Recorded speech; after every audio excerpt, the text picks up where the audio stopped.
오늘 함께 나눌 말씀의 제목은요, 균형이 무너지는 시점입니다. 균형이 무너지는 시점. 우리의 삶에 우리의 그 균형이 굉장히 중요하죠. 제가 이제 뛰면서 또 걸으면서 운동을 하면서 몸의 균형이 얼마나 중요한가. 이 균형이 무너지면요, 넘어져 다칩니다. 그런데 몸도 그렇지만 우리의 그 생각의 균형도 굉장히 중요하고요. 요즘 이 미디어를 통해서 여러 가지 생각이 들어오거든요, 우리에게. 그런데 그게 문제가 되는 게 이게 알고리즘이라는 게 계속 같은 종류만 계속 퍼나르는 거예요. 그러면 계속 같은 종류만 듣다 보면 우리의 생각도 한쪽으로 이렇게 치우치거든요. 생각이 한쪽으로 치우치면은 굉장히 강하고 뭔가 특별할 것 같지만 문제가 있습니다. 생각이 균형을 잃어버리면 문제가 있습니다. 극단적인 선택을 하게 되고요, 극단적인 행동을 하게 됩니다. 믿음도 균형이 있다는 거 여러분 아시죠? 믿음도 균형이 있습니다. 성령과 말씀의 균형이 믿음의 균형이고요. 뭔가 종말론적인 신앙 굉장히 중요합니다. 주님 다시 오시는 그 믿음. 그런데 그것이 한쪽으로 치우치면 어떻게 됩니까? 오늘 하루를 믿음으로 사는 것이 얼마나 중요한 것을 잃어버립니다. 오늘 하루를 우리가 건강하게 사는 믿음이 사실은 영원한 하나님의 나라와 연결이 되어 있기 때문에 중요한 것이죠. 그래서 우리가 예수님을 따라서 생명의 길을 가기 위해서는요, 믿음의 균형이 굉장히 필요합니다. 그리고 믿음의 균형을 잡기 위해서는 그 균형 감각을 가지고 주님을 따라가기 위해서는 어떻게 해야 될까, 이런 고민이 한번 필요한 시점이라고 생각합니다. 왜냐하면 이 사회가 계속해서 한쪽으로 치우치고 있습니다. 생각이 치우치고 성향이 치우치고 뭔가 사람들이 정말 추구하는 바가 아주 한쪽으로 그렇게 치우치는 이때에 믿음의 균형은 어떻게 만들어지는가, 이렇게 한번 우리가 고민해 보기 원합니다. 성경을 보면 본인들은 분명히 믿음의 균형이 있다고 믿는데 주님은 그들의 믿음을 향해서 너희 믿음은 회칠한 무덤이다, 독사의 자식들아, 이렇게 말씀하시거든요. 그 정도까지 믿음이 치우쳐 있을 줄은 몰랐죠. 그 정도까지 그 균형이 무너져 있을 줄은 몰랐습니다. 그런데 주님께서는 정확히 그들을 보시면서 회칠한 무덤, 겉과 속이 완전히 틀리고 독사의 자식들, 하나님의 자녀인데 분명히 자기는 하나님의 자녀라고 믿고 있는데 그들을 향해서 너희들은 마귀의 자녀다, 이렇게 말씀하시는, 그러니까 믿음의 균형이 무너진 것을 지나서 완전히 넘어져 있는 그런 신앙을 지적하고 계십니다. 제가 이제 오늘 본문의 말씀으로 새벽 예배 말씀을 나누는데요, 그 균형이 무엇인가에 대해서 갑자기 이렇게 깊이 묵상하고 기도하게 되었습니다. 요한복음 8장 12절 말씀 한번 보겠습니다.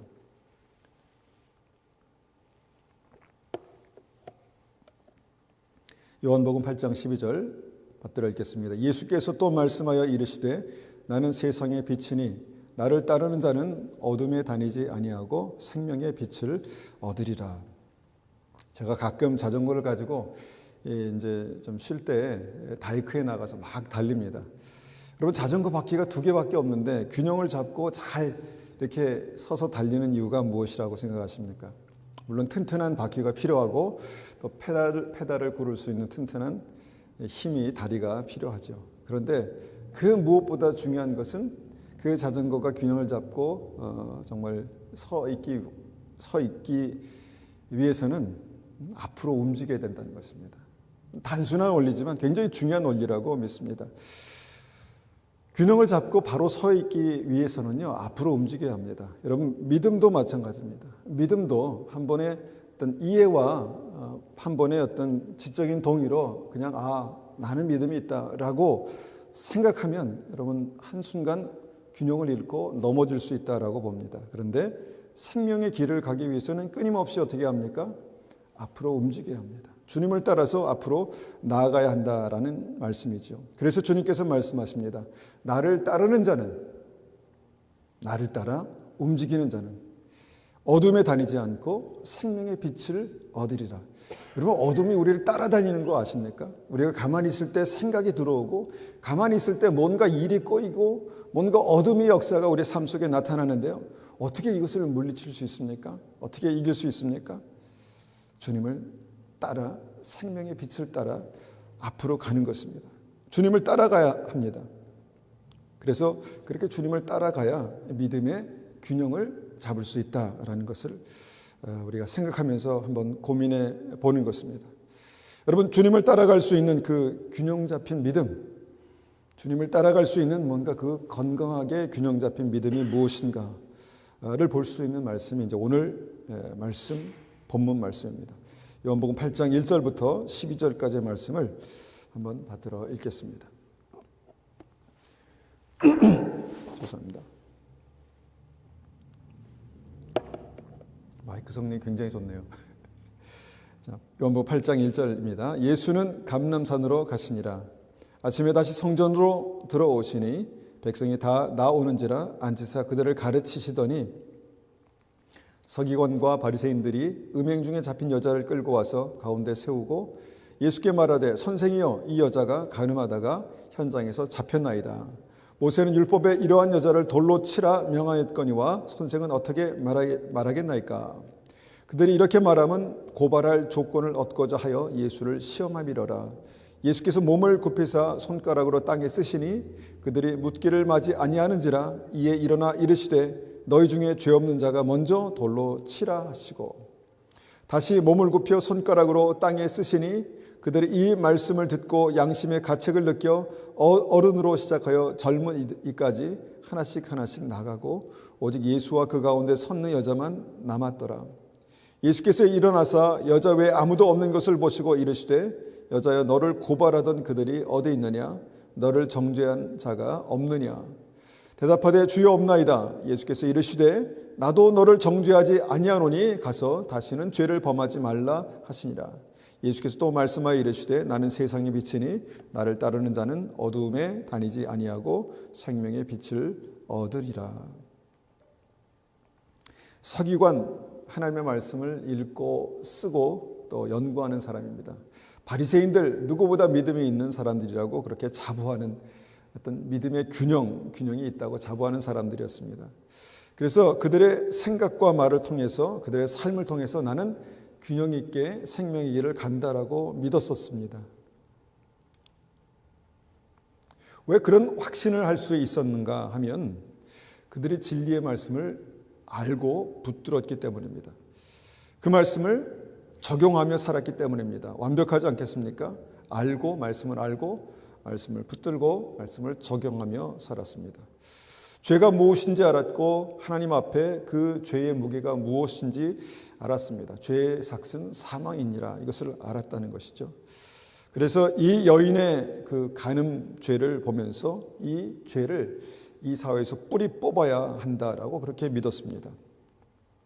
바리새인들은 그렇게 말씀으로 삶의 믿음의 균형을 잡고 있었습니다. 그런데 어디서부터인지 무엇 때문인지 그 믿음의 균형이 무너지기 시작했습니다. 점점 무너지고 급기야는 주님께서 오셨을 때, 주님을 만났을 때 그들의 믿음은 회칠한 무덤이었습니다. 그들의 믿음은 독사의 자식들이었다라는 것입니다. 생명의 길을 간다고 그렇게 믿고 있었는데 결과적으로 무엇입니까? 어렵게 사망의 길을 가고 있었다라는 것이죠.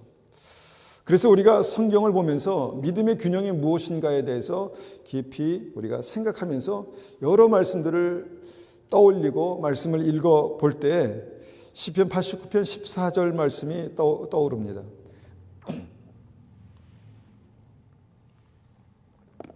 의와 공의가 주의 보좌에 기초라. 진실함과 인자함과 진실함이 주 앞에 있나이다. 뭔가 둘 이렇게 딱 균형이 맞는, 정말 균형을 잡기 위해서 뭔가 의도적으로 이렇게 말씀하신 두 가지가 여기에 나옵니다. 의와 공의. 바리새인들의 이 의가 있었습니다. 의의 기준이 있었습니다. 그리고 그 의를 실천하는 공의가 그들에게 있었죠. 그래서 그 의와 공의가 주의 보좌의 기초다라는 이 말씀도 아마 그들은 이해하고 있지 않았을까 생각합니다. 그리고 그 의와 공의에 대한 보충 설명을 그 뒤에 주님께서 말씀하시죠. 그것이 무엇인가요? 인자함과 진실함이다. 이렇게 말씀합니다. 의와 공의를 이해하고 실천하는 방법이 또한 인자함과 진실함이다. 이렇게 말씀하고 있다라는 것입니다. 이 의와 공의가 무엇인가, 의가 무엇이고 공의가 무엇인가를 보기 위해서 뭔가 그 말이 그 말 같고 그 단어가 그 단어 같아서 이제 원어 성경을 보며 또 영어 성경을 봅니다. 영어 성경 보니까 이렇게 말합니다. Righteousness and justice are the foundation of your throne. 하나님의 보좌의 기초가 righteousness하고 justice다 이렇게 말씀하고 있는 것입니다. 뭔가 이 단어를 보면은 비슷한 것 같은데 적용 방법이나 실천하는 어떤 그 방향이 좀 다르다라는 생각을 하게 됩니다. 그리고 이 말씀을 볼 때 우리가 이 순서도 굉장히 중요하다라는 것을 여기서 한번 생각해 보는 것이죠. 그럼 순서대로 먼저 righteousness가 무엇인가 이렇게 우리가 고민할 때 우리에게 떠오르는 말씀이 있습니다. 로마서 1장 17절입니다. 로마서 1장 17절 복음에는 하나님의 의가 나타나서 믿음으로 믿음에 이르게 하나니 기록된 바 오직 의인은 믿음으로 말미암아 살리라 함과 같으니라. 좀 딱딱하고 원칙적인 말씀 같지만 하나님의 의가 무엇인가라고 우리가 한번 고민해 볼 때 여기 이렇게 말씀합니다. 복음에 하나님의 의가 나타났다. 그러니까 복음에 하나님의 의가 있다. 복음이 하나님의 의의 핵심이다. 이렇게 말씀하고 있다라는 것입니다. 우리가 복음을 알죠. 복음이 무엇입니까? 우리가 죄인 되었을 때 예수께서 십자가에 달려 돌아가심으로 우리의 죄를 사하셨다는 것입니다. 누구든지 예수님을 믿는 자마다 생명을 얻는다는 것입니다. 영생을 얻는다는 것입니다. 이것이 십자가 복음이죠. 이것이 무엇입니까? 곧 하나님의 의다라고 그렇게 말씀합니다. 그러니까 하나님의 의는 내가 생각하는 그 의와 다르게 내가 죄인 되었을 때에도 그때 이미 주님의 의가 역사하고 그 복음에 하나님의 의가 있었다 이렇게 말씀하고 있는 것입니다. 참 여기서 중요한 사실은요. 구원받는 믿음은 하나님의 공의가 아니라 하나님의 의로 시작된다라는 것입니다. 구원받는 믿음은 뭔가 우리가 똑바로 살아야 돼, 똑바로 해야 돼라고 생각하는 그것으로 우리가 구원받는 것이 아니라 어떤 하나님의 원칙대로 우리가 살았을 때 하나님의 공의가 구원의 시작이 되는 것이 아니라 하나님의 의, 복음, 십자가로 이 하나님의 구원의 역사가 시작되고 있다라는 것입니다. 자, 순서가 중요하다라는 것을 우리가 한번 생각할 때 우리가 무엇이든 그 완제품이 조립되는 어떤 과정에서 무엇이 있습니까? 순서가 있습니다. 자동차를 조립할 때에도 처음 그 프레임을 깔고 거기다가 하나하나씩 순서대로 조립할 때 자동차가 완성되는 것이죠. 마찬가지로 하나님의 의와 공의도 그와 같다라고 볼 수가 있다는 것입니다. 예수님은 그 저스티스 무엇입니까? 정의의 어떤 칼을 휘두르시기 전에 무조건 복음으로 생명을 주시기 원하신다라는 것을 우리가 깊이 이제 새겨야 되는 어떤 그런 부분입니다. 오늘 본문 말씀 보니까 가늠한 여인이 잡혀왔습니다. 가늠한 여인이 잡혀왔는데 아직 회개하기 전이었습니다. 아무것도 돌이키지 않고 그냥 현장에서 죄를 들켜서 끌려왔다는 것입니다. 우리가 이제 창피한 것과 회개하는 것은 틀리다라는 것을 잘 압니다. 내가 잘못했구나, 이거 잘못을 아는 것과 그 잘못에서 돌이키는 것이 다르다라는 것을 우리가 이제 아는 것이죠. 그래서 회개가 안 된 상태에서 여인이 주님 앞에 섭니다. 그리고 그 죄인을 이제 예수님께서 하나님의 공의로 다스리시기 전에 죄인을 하나님의 의로 보호하시고 일단 살리시는 그런 본문이 오늘 본문이라는 것입니다. 이 여인을 살리시기 위해서 회개하지 않은 이 죄인을 살리시기 위해서 예수님은 그 여인이 서 있는 자리로 나아갔습니다. 그 여인의 옆자리에 서시는 것이죠. 돌을 던지면 맞아 죽을 자리에 같이 여인과 함께 서셨다라는 것입니다. 마치 온몸으로 그 여인을 변호하고 온몸으로 보호해 주시는 그 예수님의 모습을 보게 됩니다. 여러분, 이것이 복음입니다. 이것이 복음입니다. 하나님의 의입니다. 하나님의 의. 온몸으로 우리를 보호하시고 또 우리 편에 서셔서 우리를 변호해 주시는 이것이 하나님의 복음, 하나님의 의다라는 것입니다. 이 복음에 나타난 하나님의 의와 어떤 상대적으로 반면에 바리새인들의 의, 바리새인들은 이 의를 하나님의 의라고 그렇게 믿었는데 그 의가 무엇입니까? 그 의를 가지고 이 여인에게 돌을 던지는 어떤 그런 것이 공의, 하나님의 의를 실천하는 방법이다라고 그렇게 생각했습니다. 결과적으로 보면은 바리새인들의 의와 공의는 이 죽이는 의이고 예수님의 의와 공의는 살리는 의와 공의다라는 것을 보게 된다는 것이죠. 예수님은 일단 살리고 보자는 것입니다. 일단 살리고 보자. 이 여인의 심각한 문제 나도 안다. 이 여인이 어떤 삶을 살았는지 나도 안다. 그런데 일단 살리고 보자. 너희들이 그렇게 정죄하고 돌로 쳐 죽이려고 하니까 내가 그 자리에 가서 내가 그 돌을 맞는 그 자리에 가서 이 여인을 내가 보호하며 일단 이 여인을 살리겠다라는 것이 바로 십자가 복음이다라는 것이죠. 그래서 십자가 복음은요, 뭐 자격이고 그 삶이고 뭐 생각이고 따지기 전에 일단 살리는 것입니다. 이것이 이제 의와 공의를 가지고 접근하시는, 생명을 살리기 위해서 접근하시는 하나님의 접근 방법입니다. 시편에서는 의와 공의, righteousness, justice를 이제 다른 단어로 그렇게 반복하신 것이 이제 그 바로 나오는데 그것이 인자함과 진실함입니다. 인자함과 진실함. 그 인자함과 진실함을 영어 성경, 쉬운 성경으로 보니까 인자함은 unfailing love고 진실함은 truth walk이라고 그렇게 말합니다.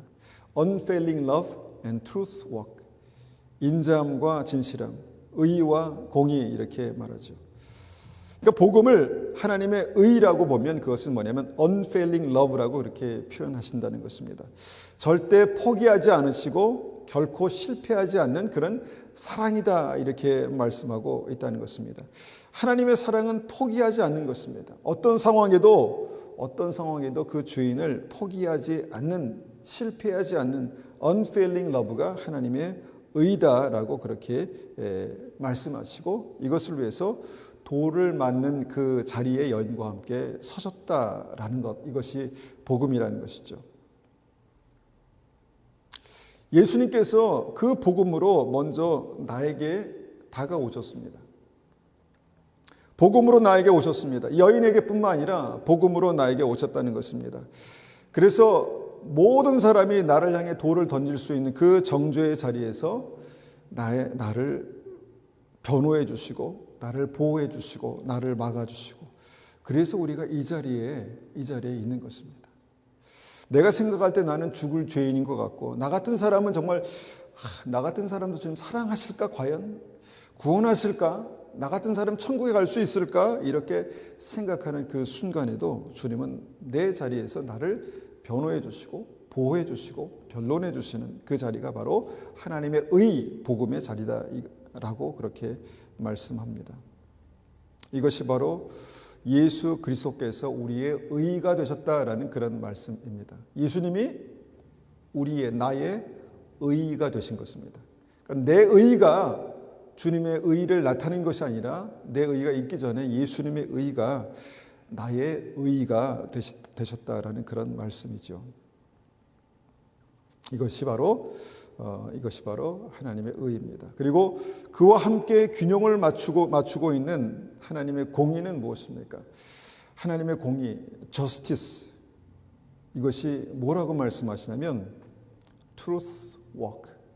뭔가 진리로 걸어가는 것이다. 이렇게 말씀하고 있습니다. 진리로 걸어가는 것이다. 우리 뭔가 이 하나님의 보좌의 반쪽, 이 공의, 저스티스 이것이 그러니까 이미 하나님께서 결정하시고 결론을 내시고 그런 생각을 갖기 쉬운데, 뭔가 이것이 계속해서 진행되어져 가고 있는 하나님의 의다라고 그렇게 우리가 이해하게 됩니다. Truth walk, 걸어가는 것이죠. 걸어가는 것입니다. 일단 죄인을 살리신 주님께서 말씀하십니다. 10절 11절 다시 한번 봅니다. 예수께서 일어나사 여자 외에 아무도 없는 것을 보시고 이르시되 여자여 너를 고발하던 그들이 어디 있느냐? 너를 정죄한 자가 없느냐? 대답하되 주여 없나이다. 예수께서 이르시되, 이제 여기가 중요하죠. 나도 너를 정죄하지 아니하노니 가서 다시는 죄를 범하지 말라 하시니라. 그리고 보내셨습니다. 나도 너를 정죄하지 아니하노니. 아직 회개하지 않은 죄인인데, 아직 달라진 게 없는 죄인인데, 그래서 아직 믿음의 준비가 되지 않는 이 죄인을 지금은 심판하지 않겠다라고 말씀하시는 것입니다. 그래서 예수님께서 저스티스, 이 공의를 포기하셨는가 보다 이렇게 생각할 즈음에 무엇을 말씀하십니까? Truth walk. 가서 다시는 죄를 범하지 말라라고 걸어갈 수 있는 길을 제시하십니다. 걸어가야 하는 길을 제시한다라고 볼 수 있는 것이죠. 다시는 죄를 범하지 말라. 그래서 이제 그 공의, justice의 다른 이름이 바로 truth walk입니다. truth walk. 주님과 함께 진리로 걸어가는 것입니다. 주님과 함께 진리로 걸어가는 것. 이미 끝난 것이 아니라 지금 내가 주님과 함께 걸어가는 것이 하나님의 공의다라고 말씀하십니다. 그리고 그 구체적인 적용 방법이 이제 12절이죠. 예수께서도 말씀하여 이르시되 나는 세상의 빛이니 나를 따르는 자는 어둠에 다니지 아니하고 생명의 빛을 얻으리라. 자, 주님을 따르는 자가 생명의 빛을 얻는답니다. 그래서 복음은 이 하나님의 공의는 상태가 아니라 완료형이 아니라 진행형이다. 내가 지금 걷고 있으면 하나님의 공의를 살고 있는 것입니다. 예수님께서 제시하시는 이 정의는요, 바리새인처럼 무책임하지 않습니다. 그냥 너 죄졌지 그러고 돌 던지고 끝내는 것이 아니라는 것이죠. 내가 너와 함께 걸어갈 거야 라고 말씀하시는 어떤 진행형의 어떤 공의를 말씀하고 계신다라는 것입니다. 여러분, 믿음은요, 나 혼자 새로운 길을 개척하고 믿음의 인생에 나 혼자 보이지 않는 길을 개척해 나가는 것이 아닙니다. 주님께서 분명히 나와 함께 하시겠다고 말씀하시고 내 인생의 길을 한 발 앞서 가시면 내가 주님을 뒤에서 따라가는 것이 믿음입니다. 좀 쉽게 우리가 좀 생각할 필요가 있는 것입니다. 내가 보이지 않는 믿음의 길을 막막하게 나 혼자 내 힘으로 그렇게 가는 것이 아니라 뒤에서 주님을 한 발씩 따라가면 되는 것이 믿음이다라고 말씀하는 것이죠. 여러분, 이것이 주님께서 우리에게 보이신 믿음의 균형입니다. 믿음의 균형. 탕자가 아버지께 몹쓸 짓을 했습니다. 몹쓸 짓을 했습니다. 아버지의 거룩한 유산을, 정말 피로 모은 그 유산을 받아서 죄 지는 데 다 썼습니다. 그리고 탕진해 버렸습니다. 그런데 그 아버지가 그 아들을 어떻게 하십니까? 어떻게 합니까? 정말 화가 나고 막 분이 나지 않겠습니까? 어떻게 내가 그렇게 피땀을 흘려서 모은 재산을 유산으로 주었는데 그것을 죄 짓는 데 다 탕진하고 정말 완전히 망가진 어떤 그 상태, 그 완전히 망가진 상태로 돌아온 아들을 일단 받아주십니다. 일단 받아주시죠. 하나님의 공의는 어디 갔는가? 아버지의 의는 어디 갔는가? 우리가 이렇게 고민하는 시점에서 다시 한번 이 말씀을 보게 되는 것이죠. 망가진 아들을 일단 아버지 집으로 인도하시고 하나님의 복음으로 그 아들을 이제 감싸시죠. 하나님의 공의는 무엇입니까? 그러면 하나님의 공의는 어디 갔습니까? 그때부터 아버지께서 그 아들과 함께 사시는 것입니다. 아버지가 그 아들과 함께 하루하루를 걸어가는 것입니다. 무엇을 하며 살아야 될지 아버지가 목표를 주시고 방향을 제시해 주시는 것입니다. 이것이 공의다라는 것이죠. 이것이 주님께서 말씀하신 믿음의 균형입니다. 그런데 오늘 본문으로 다시 돌아가 보면은 바리새인들은요, 이 균형을, 믿음의 균형을 거꾸로 가고 있습니다. 당장 뭔가 공의를 집행하고 그 다음에 하나님의 의를 완성하겠다는 것입니다. 뭔가 하나님의 공의를 집행하면서 하나님의 의가 정말 회복되고 세워진다라고 그렇게 믿고 있습니다. 그러니까 순서가 바뀌면서 하나님의 뜻이 무너지고 순서가 바뀌면서 생명이 죽음으로 바뀌는 것들을 보게 된다라는 것입니다. 여러분, 순서가 바뀌면 균형이 깨지고요, 믿음이 완성되지 않습니다. 우리의 삶은 어떠할까 이렇게 돌이켜봅니다. 우리의 삶은 어떠합니까? 우리의 삶도 언뜻 보기에는 믿음으로 균형 잡힌 삶으로 살아가는 것 같지만 우리에게도 어떤 의의 기준이 있지 않습니까? 그리고 그 의를 실천하고자 하는 그런 의지가 있지 않습니까?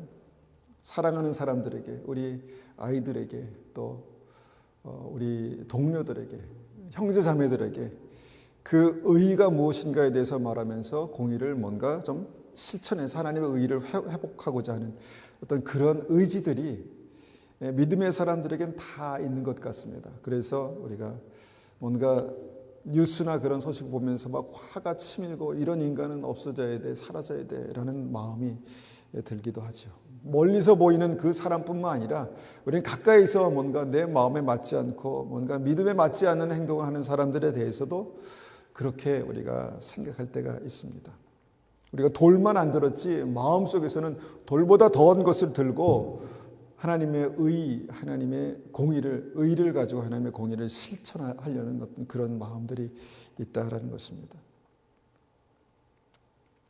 그런 바리새인들에게 주님께서 아주 중요한 진리를 몸소 보이십니다.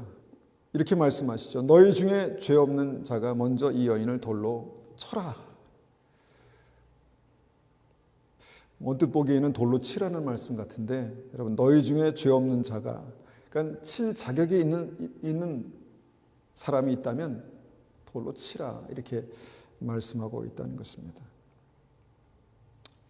아마도 누군가 의분에 가득 차서 첫 번째 돌을 던지기 시작했다면 다음 사람도 우르르 나서서 아마 돌을 던져서 그 여인은 즉사했을 줄도 모릅니다. 그런데 이 말씀 보니까, 이 말씀을 하시기 전에 주님은 땅바닥에 뭘 쓰셨습니다. 바닥에 뭘 쓰셨다는 것이죠. 뭘 쓰셨을까? 저는 이것이 굉장히 궁금했습니다. 그래서 오래전에 이 말씀을 가지고 기도했습니다. 하나님, 예수님께서 뭘 쓰셨습니까? 예수님께서 여기에다 뭐라고 쓰셨습니까? 가르쳐 주십시오. 그렇게 기도했습니다. 가르쳐 주셨을까요? 안 가르쳐 주셨을까요? 그렇게 기도하면서 주님께서 거기다 뭘 쓰셨을까? 주님, 뭘 쓰셨습니까? 그때 주님께서 제 마음 가운데 보여주신 것이 있었습니다. 거기에 사람의 이름을 쓰시더라고요. 사람의 이름. 이제 주님께서 보여주신 장면은 이거였습니다. 여인과 함께 옆에 서 있고 군중들이 돌을 들고 막 서 있는데 주님께서 그 군중을 보니까 당장 그 앞에서 막 그냥 화가 나가지고 돌을 들고 당장 던지려는 사람과 눈이 딱 마주쳤습니다. 딱 마주친 다음에 주님께서 앉으셔가지고 뭘 쓰셨는데 거기에 누구의 이름을 쓰셨다는 것입니다. 누구의 이름일까? 아무도 모릅니다. 근데 그 사람은 압니다. 누구의 이름이냐면 자기가 이전에 도둑질했던 아주 그 사람의 중요한 것을 훔쳤던 그 사람의 이름이 여기에 바닥에 써 있는 것입니다.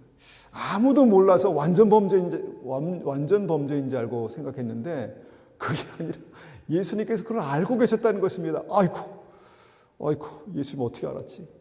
그러면서 돌을 들고 있던 손이 부들부들 떨리면서 살짝 슬그머니 돌을 내려놓습니다.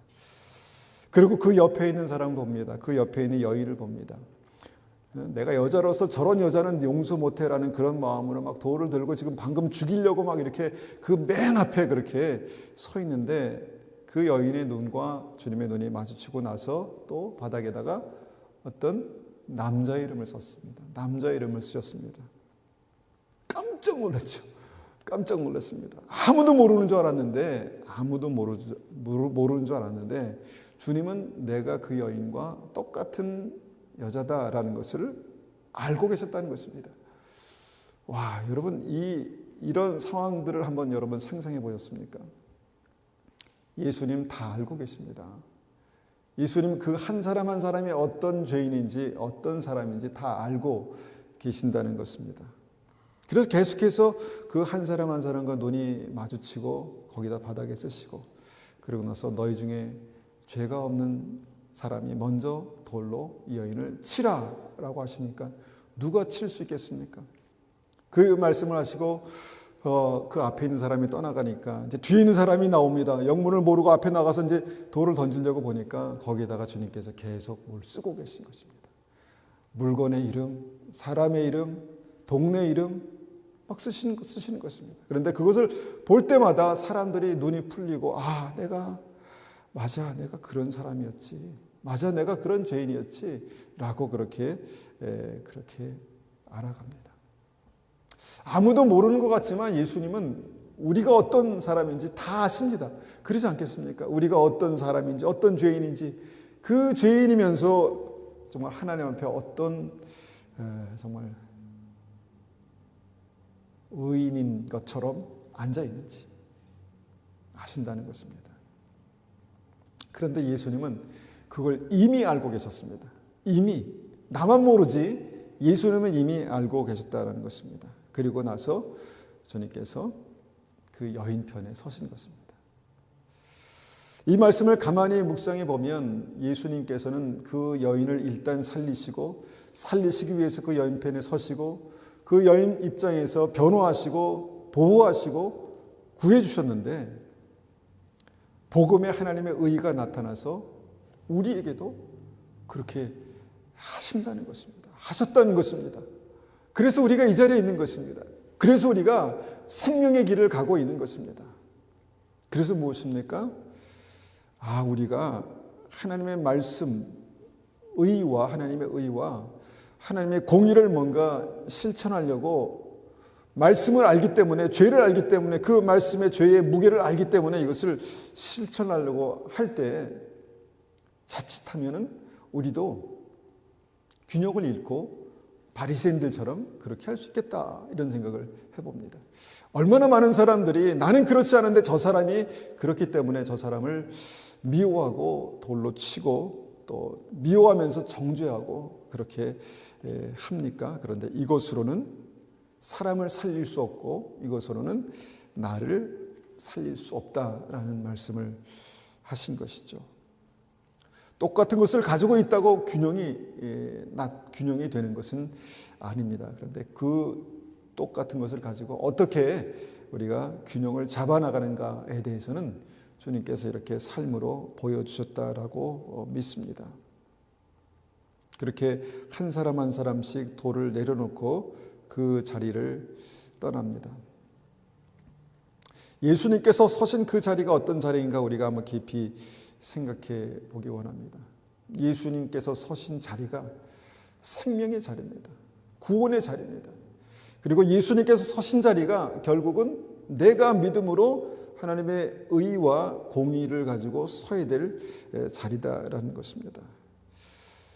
많은 사람들이 균형을 가지고 있다고 생각하는 많은 사람들이 정의의 칼을 들고 막 사람들을 체근합니다. 똑바로 살아야 된다. 저도 한때는 이제 그랬던 것 같습니다. 정의를 세우겠다고, 하나님의 의를 세우겠다고. 그런데 결국은 무엇입니까? 주님께서 아니다. 그 정의는, 그 의는 내가 세운다. 너는 그냥 나만 따라와라. 내가 한 걸음 걸을 때 너도 한 걸음 걷고, 내가 왼쪽으로 걸을 때 너도 왼쪽으로 따라오면 된다. 이것이 하나님의 공의다. 이렇게 말씀하는 것입니다. 여러분, 우리에게 하나님의 의의 복음이 있습니다. 우리에게 주님께서 그 의를 실천하는 하나님의 공의를 실천하는 트루스웍 방법이 우리에게 있다라는 것입니다. 예수님께서 나도 너를 정죄하지 아니하노니 다시는 가서 죄를 범하지 말라. 나는 생명의 빛이니 세상의 빛이니 나를 따르는 자는 어둠에 다니지 않고 생명의 빛을 얻으리라.